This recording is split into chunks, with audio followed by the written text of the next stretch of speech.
Last week I put a new doghouse on my Volkswagen, and the other doghouse had a lot of screw holes from things being moved around for one thing. For another, sheet metal screws just eventually strip out, and I really hate them. And when I bought this, I was racking my brain trying to figure out what to do. And I came across this tool called the rivet nut tool.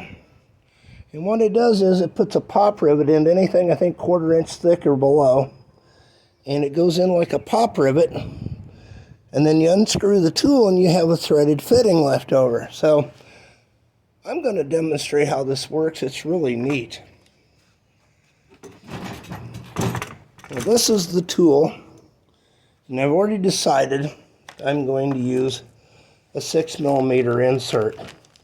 This is what I've normally been using on my car. It comes with like 84 different ones, anywhere from 3mm to 8mm. But anyways, you take this tool, and it has the puller die and the anvil die.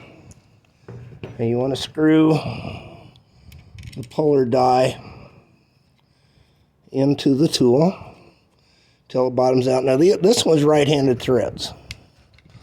I don't know if there's any logic behind that, but it just is. Now this one is the same, or I should say they're left-handed threads. It's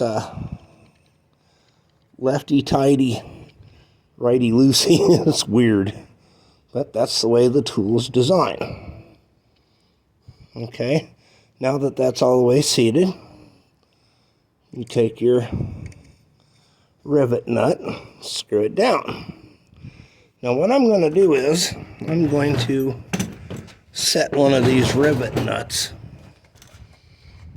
into the side of my car for my Nerf bars. This one was just held in with a sheet metal screw, and I didn't much care for it. You need a step drill bit, and I'll go down to the 4th landing on this one. There's a 2nd, 3rd, and 4th, and that's what works for these 6mm rivet nuts. Then you just stick the tool in, just like setting a pop rivet. And once it bottoms out, then you just unscrew it.